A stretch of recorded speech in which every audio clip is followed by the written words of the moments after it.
Hello dear students, welcome to the Saraswati Group of Education. Myself JP sir and હું Saraswati group of education ના ઈ-લર્નિંગ પ્રોગ્રામમાં આપનું સ્વાગત કરું છું. મિત્રો આપણે કેમિસ્ટ્રી વિષય જોઈ રહ્યા છીએ. કેમિસ્ટ્રી વિષયમાં ધોરણ 11. આ ધોરણ 11 માં આપણે ચોથું ચેપ્ટર જોવા જવાનું છે, રાઈટ? તો સૌથી પહેલા તો કેમિસ્ટ્રી સબ્જેક્ટ ધોરણ 11 એનું ચોથું ચેપ્ટર આપણે આજે ચાલુ કરવાનું છે. ચેપ્ટરનું ટાઇટલ બહુ ફાઇન છે, બહુ સરસ છે. શું છે? તો કે રાસાયણિક બંધન અને આણ્વીય રચના. આજે આપણો પહેલો જ લેક્ચર છે, એમાં આપણે આજે બહુ બેઝિક થી જવાના છીએ, રાઈટ? તો રાસાયણિક બંધન અને આણ્વીય રચના ચેપ્ટરનું ટાઇટલ છે, અને ઇંગ્લિશમાં કહેવાય કેમિકલ બોન્ડિંગ. કેમિકલ એટલે રાસાયણિક, બોન્ડિંગ એટલે બંધન. રાસાયણિક બંધન એટલે કે કેમિકલ બોન્ડિંગ એન્ડ આણ્વીય રચના એટલે કે મોલેક્યુલર સ્ટ્રક્ચર. હવે સૌથી પહેલા ચેપ્ટર સ્ટાર્ટ કરીએ, એમાં બહુ બેઝિક વાત કરીએ તો અત્યાર સુધી મિત્રો આપણે એવું ભણ્યા છીએ કે આ રસાયણો હોય એની પ્રક્રિયા આમ થાય. હવે આ ચેપ્ટર જે છે એમાં આપણે થોડુંક અંદર જવાનું છે, રસાયણની અંદર જવાનું છે. કોઈ પણ પદાર્થ આપ્યો હોય, પછી ઘન હોય, પ્રવાહી હોય કે વાયુ હોય, સોડિયમ હોય કે એલ્યુમિનિયમ હોય કે હિલિયમ હોય કે નિયોન હોય, કોઈ પણ XYZ કોઈ પણ તત્વ હોય, આપણે આજે એ તત્વની અંદર એક ડોકિયું કરવાનું છે. અંદર આપણે જોવાનું છે કે કેવા પ્રકારની રચના થાય. જેમ કે આપણને કોઈ એમ કહે કે આ અણુ પડ્યો છે, તો એ અણુ છે એ કઈ રીતે જોડાયેલો છે, એ એક્ચ્યુઅલી શક્ય છે કે નથી?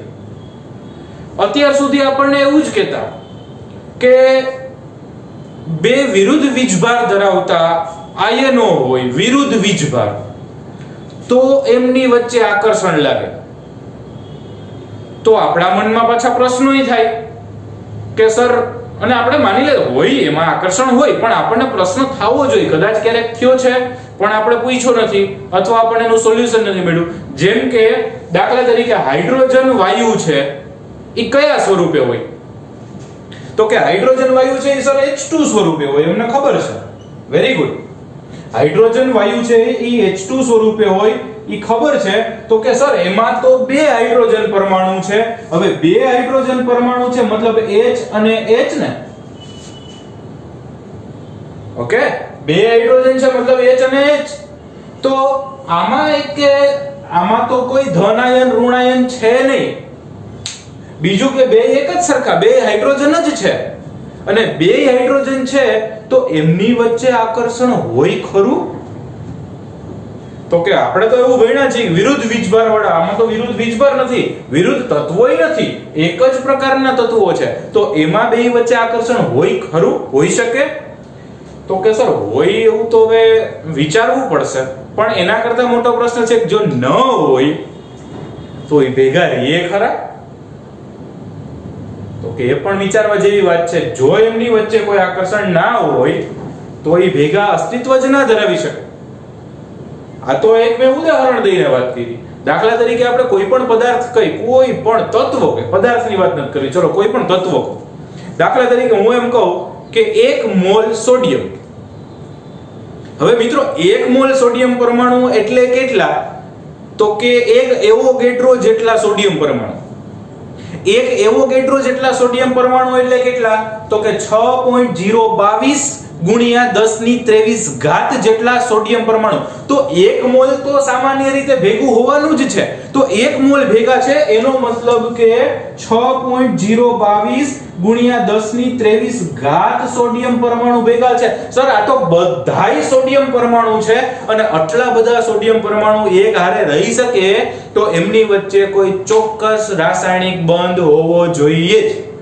જો રાસાયણિક બંધ કોઈ બનતા હોય, કોઈ ચોક્કસ પ્રકારના આકર્ષણ હોય તો જ એ સાથે અસ્તિત્વ ધરાવી શકે, નકર અસ્તિત્વ ધરાવી શકે નહીં, રાઈટ? તો આજે મિત્રો આપણે એવા પ્રકારની બધી જ, એવું નથી વિરુદ્ધ વીજભાર વાળાની વાત નથી કરવાની, એની એ કરશું. પણ તમામ પ્રકારના કોઈ પણ અણુ બન્યો છે, કોઈ પણ રસાયણો છે, તો એમની વચ્ચે કેવા પ્રકારના બંધ હશે અને કોઈ પણ અણુની રચના કેવી હોય એની ડેપ્થમાં આપણે આ ચેપ્ટરમાં જવાનું છે. એકદમ ફાઇન ચેપ્ટર છે, એકદમ ડેપ્થ નોલેજ. કોઈ પણ પદાર્થ છે એની રચના કેવી છે એ આપણને આના ઉપરથી ખબર પડશે. અને આ ચેપ્ટર સમજ્યા પછી આપણને કોઈ પણ અણુ આપે, કોઈ પણ સંયોજન આપે તો એક્ચ્યુઅલી એમાં ગોઠવણી કેવા પ્રકારની હોય, કેવા પ્રકારનો બંધ બન્યો હોય, એનો અણુ કેવો હોય, એ બધા જ પ્રકારની પ્રશ્નોના જવાબ આપણને આ ચેપ્ટર ઉપરથી મળશે. રાઈટ? હવે થોડુંક વિચારીએ. મેં અહીંયા પહેલો મુદ્દો, આમ તો થિયોરેટિકલ પોર્શન છે એટલે બધું બોર્ડમાં લખી ના શકાય, મેં મેઇન મુદ્દાઓ લખવાનો પ્રયત્ન કર્યો છે. રાઈટ? તો સૌથી પહેલું છે ઉમદા વાયુ તત્વોને બાદ કરતા એક પણ તત્વ સામાન્ય પરિસ્થિતિમાં સ્વતંત્ર અસ્તિત્વ ધરાવી શકતા નથી. જો દરેક શબ્દને ભાર દેવાની જરૂર છે, દરેક શબ્દનું ઇમ્પોર્ટન્સ છે, અહીંયા મહત્વ છે. શું? તો કે પેલું તો ઉમદા વાયુ તત્વોને બાદ કરતા. એટલે મિત્રો ઉમદા વાયુ તત્વો એટલે કયા તત્વો? તો કે સમૂહ નંબર 18. સમૂહ નંબર 18 ના તત્વો કયા? તો કે helium, neon, argon, krypton, xenon, radon અને oganesson. Right? Helium, neon, argon, krypton, xenon, radon અને ઓગ્નેસન. આ બધા જ 18મા સમૂહના તત્વો છે. હવે ઈ 18મા સમૂહના તત્વોને એમની ઇલેક્ટ્રોન રચના સૌથી સ્થાયી હોય. અને સૌથી સ્થાયી હોય એટલે એ તત્વો છે ઈ ઇલેક્ટ્રોન ગુમાવવાની કે મેળવવાની વૃત્તિ ધરાવતા નથી. તો વળી પાછો પ્રશ્ન થાય કે સર ઇલેક્ટ્રોન ગુમાવવાની કે મેળવવાની વૃત્તિ શું કામ ધરાવે? તો કે એ આગળના ચેપ્ટરમાં પણ આવ્યું છે અને અહીંયા પણ હું થોડું કહી દઉં કે કોઈ પણ તત્વ હોય એમનો ઉદ્દેશ્ય શું હોય. જેમ કે આપણો ઉદ્દેશ્ય, તમારો પોતાનો, તમારી જાતને વિચારો કે આ લાઈફમાં તમારો પોતાનો ઉદ્દેશ્ય શું છે. અત્યારે ભણો છો, શું કામ ભણો છો?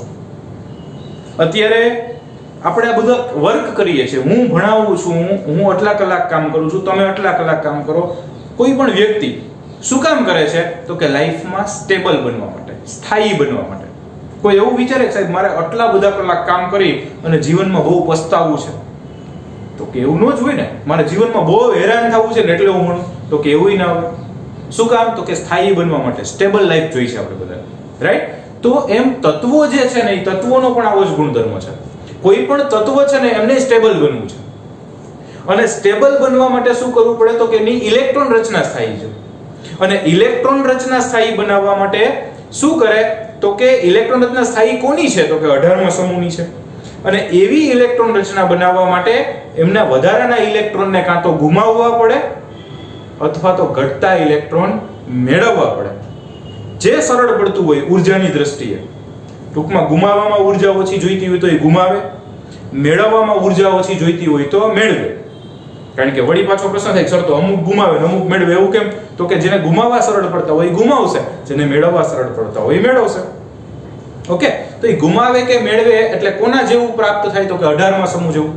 અને 18મા સમૂહ છે એ બાકી બધા એને આઈડિયલ માને છે. તમારા કેમ પોતાના એક આદર્શ હોય, તમારા પોતાના એક આઈડિયલ હોય કે ભાઈ મારે આના જેવું બનવું છે, મારે સુંદર પિચાઈ બનવું છે ભવિષ્યમાં, મારે રતન ટાટા જેવું બિઝનેસમેન બનવું છે, મારે મુકેશ અંબાણી જેવો બિઝનેસ કરવો છે, મારે અબ્દુલ કલામ જેવા સાયન્ટિસ્ટ બનવું છે, મારે કોઈ એક વ્યવસ્થિત નેતા હોય તો એના મતલબ તમારા એક આઈડિયલ આદર્શ હોય, એના ગુણધર્મો બેસ્ટ હોય. એમ આ બધા તત્વો છે એ 18મા સમૂહ તત્વ જેવું બનવાનો પ્રયત્ન કરે. એટલે 18મા સમૂહના તત્વોને આદર્શ વાયુ તત્વો અથવા ઉમદા વાયુ તત્વો કહેવાય. રાઈટ? અને ઈ ઉમદા વાયુ તત્વો કહેવાય અથવા એને નિષ્ક્રિય વાયુ તત્વો કહેવાય. તો કે સર ઈ બે પ્રશ્નો પાછું 18મા સમૂહ તત્વો, 18મા સમૂહના તત્વો કયા? હમણાં જ કીધું મેં, helium, neon, argon, krypton, xenon, radon અને ઓગ્નેસન. ઓકે? તો ઈ તત્વો છે ઈ તો કે ઈ તો ઉમદા છે, એની ઇલેક્ટ્રોન રચના સ્થાયી છે, એની સ્થાયી છે તો ગુમાવીને કે મેળવીને અસ્થાયી બનવાનો પ્રયત્ન કરે નહીં. એટલે ઈ ઉમદા વાયુ 18મા સમૂહના જે તત્વો છે કયા કયા કીધા મેં? Helium, neon, argon, krypton, xenon, radon અને ઓગ્નેસન. આ તત્વો જે છે ઈ ઇલેક્ટ્રોન મેળવી કે ગુમાવીને અસ્થાયી બનતા નથી. એટલે ગુમાવતા કે મેળવતા નથી. ગુમાવતા કે મેળવતા નથી એટલે એને નિષ્ક્રિય વાયુ તત્વો કહે. કાં તો કે ગુમાવતા નથી, મેળવતા નથી, મતલબ રાસાયણિક પ્રક્રિયામાં ભાગ લેતા નથી. રાઈટ? એટલે એ તત્વો જે છે એ ઉમદા વાયુ તત્વો તરીકે ઓળખાય છે. એના સિવાયના એને બાદ કરતા એક પણ તત્વ, એક આખા આવર્ત કોષ્ટકને તમે લઈ લો, એમાંથી એક પણ તત્વ સામાન્ય પરિસ્થિતિમાં, મતલબ નોર્મલ કન્ડિશન, પછી ચોક્કસ તાપમાન, ચોક્કસ દબાણ એવું બધું લીધું હોય તો અલગ વસ્તુ છે. સામાન્ય પરિસ્થિતિની વાત છે. સામાન્ય પરિસ્થિતિમાં સ્વતંત્ર અસ્તિત્વ ન ધરાવે. સ્વતંત્ર અસ્તિત્વ ન ધરાવે એટલે તો કે માની લો કે હું એમ કહું કે હાઇડ્રોજન છે, તો હાઇડ્રોજન સ્વરૂપે H સ્વરૂપે અસ્તિત્વ ના ધરાવે, કાંઈ H+ સ્વરૂપે, કાંઈ H- સ્વરૂપે અસ્તિત્વ ધરાવે. હું એમ કહું કે એક ક્લોરીન પરમાણુ છે, તો એ ક્લોરીન પરમાણુ છે એકલો Cl સ્વરૂપે અસ્તિત્વ ના ધરાવે, એ Cl- સ્વરૂપે અસ્તિત્વ ધરાવે. હું એમ કહું કે એક સોડિયમ પરમાણુ છે, તો એ સોડિયમ પરમાણુ Na તરીકે અસ્તિત્વ ન ધરાવે, એ Na+ તરીકે અસ્તિત્વ ધરાવે. એનો મતલબ કે ઉમદા વાયુ તત્વોને બાદ કરતા કોઈ પણ તત્વ સામાન્ય પરિસ્થિતિમાં સ્વતંત્ર અસ્તિત્વ, આ સ્વતંત્ર થયો, અસ્તિત્વ ધરાવતા નથી, આ સ્વરૂપે અસ્તિત્વ ધરાવે. અસ્તિત્વ ધરાવતા નથી, આ સ્વરૂપે અસ્તિત્વ ધરાવે છે. રાઈટ? તો સ્વતંત્ર અસ્તિત્વ ધરાવતા નથી. Got it? Yes, very good.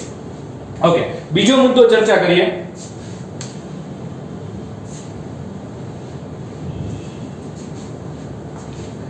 પરમાણુઓનો સમૂહ.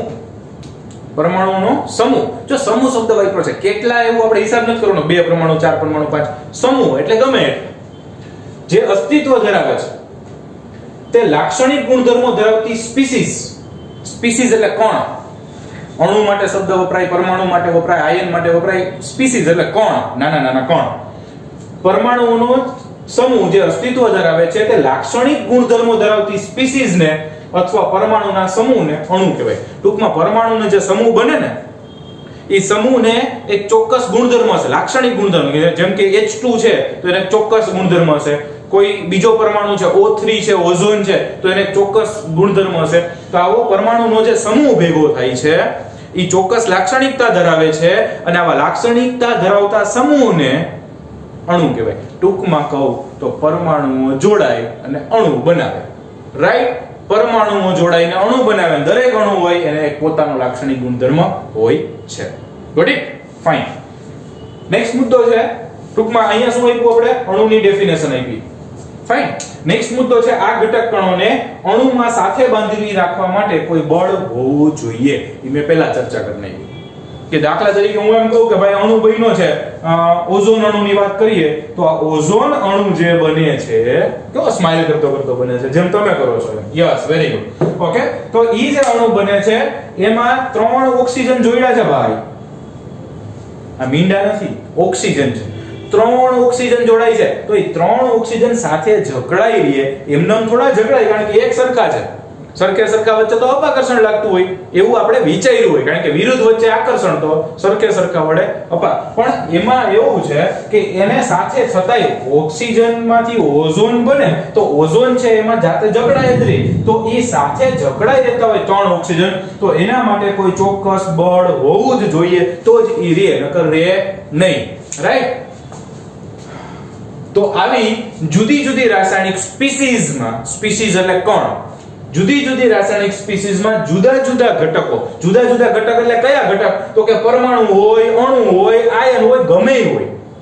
જુદા જુદા ઘટકોને એક સાથે જકડી રાખતું જે આકર્ષણ બળ છે, ઈ આકર્ષણ બળને શું કહેવાય? તો કે એને રાસાયણિક બંધન કહેવાય, એટલે કે કેમિકલ બોન્ડિંગ કહેવાય. So that is the definition of the chemical bonding. Right? આ શું થઈ ગયું? રાસાયણિક બંધનની વ્યાખ્યા. જુદી જુદી રાસાયણિક સ્પીસીઝમાં એટલે જુદા જુદા ઘટક કણો હોય તો એમાં જુદા જુદા જોડાયેલા. એવું ન હોય, દાખલા તરીકે હું કહું A નામનું અને B નામના 2 જથ્થા પડ્યા છે પદાર્થના, તો આમાં એના ઘટકો જુદા જુદા હશે, આમાં હશે. બધામાં સરખા હોય એવું જરૂરી નથી. ઓકે? તો જુદી જુદી સ્પીસીઝમાં જુદા જુદા ઘટકો હોય.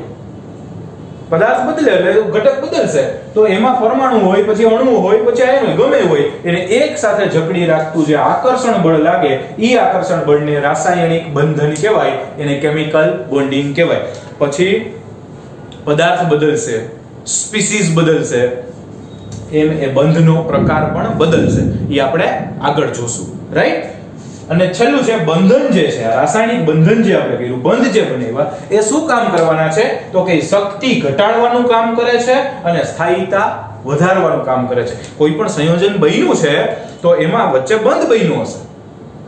કોઈ પણ સંયોજન અથવા કોઈ પણ બંધન બન્યું છે, દાખલા તરીકે ઓઝોન છે, એમાં 3 ઓક્સિજન વચ્ચે કોઈ ચોક્કસ બંધ હોવો જોઈએ, એનું બંધારણ આપણે આ ચેપ્ટરમાં ભણવામાં આવશે. તો ઈ 3 ઓક્સિજન વચ્ચે જે બંધ બન્યો હશે એને કારણે શું થયું હશે તો કે આ જે ઓક્સિજન પરમાણુ એકલા હતા ને એના કરતા એની ઊર્જા ઘટી હશે, શક્તિ ઘટી હશે અને એમનું સ્ટેબિલિટી વધી હશે. અને સ્ટેબિલિટી વધતી હોય ને તો જ O3 સ્વરૂપે રહે. મેં પહેલા જ કીધું કોઈ પણ ઘટક, કોઈ પણ તત્વ કેવું કામ કરે તો કે સ્થાયીત્વ પ્રાપ્ત કરવાનું કામ કરે, અસ્થાયી બનવાનું કામ કરે નહીં. તો બંધન બનશે એનાથી શું થશે તો કે શક્તિ ઘટશે અને સ્થાયીતા મેળવે. અને ખાસ આ જે છે એ ક્યાંક નાનકડો MCQ બનાવવો હોય તો કામમાં આવશે. રાઈટ? સો આટલા મુદ્દાઓની તમે નોંધ કરી શકો છો.